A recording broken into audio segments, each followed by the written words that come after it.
I love making pottery and I just love learning everything there is to know about ceramics, but you don't learn without making a mistake or two or 1,000.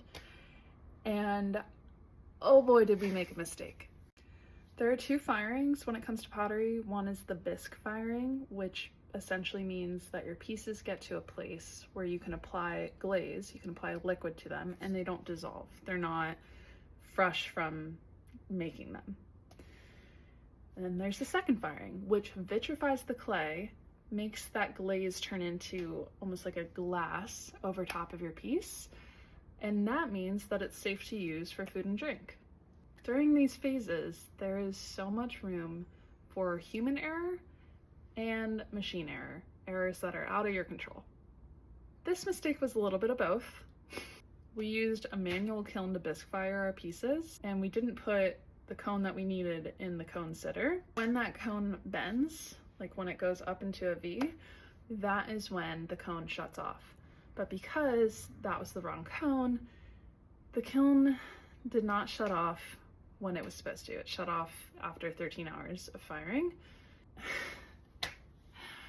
which means our pieces did not get bisque fired, they got fired to a vitrified place.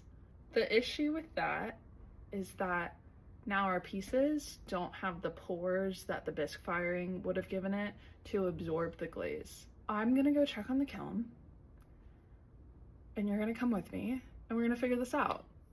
Because we have to figure it out. We need those pieces. So here's the kiln. Okay, some issues right off the bat. Uh-oh.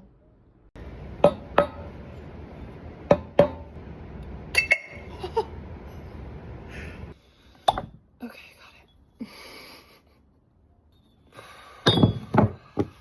Just like skin, pores open up when there's heat applied to them. So I used a microwave, a heat gun, a hairdryer, you name it, to open up the pores of the pieces so I could reapply glaze. This process really only works if you brush on the glaze, so my ghost mugs that are dipped didn't really work. And then there were some casualties. This one was a little weird, but then I remembered that there is actual iron in the clay, so maybe I shouldn't be microwaving them. Anyways, I put on 3 layers of glaze and let each layer dry for a day. So it did take me a really long time to do this, but it ended up being okay. And most of the pieces sold at my last market, so it wasn't a waste of time.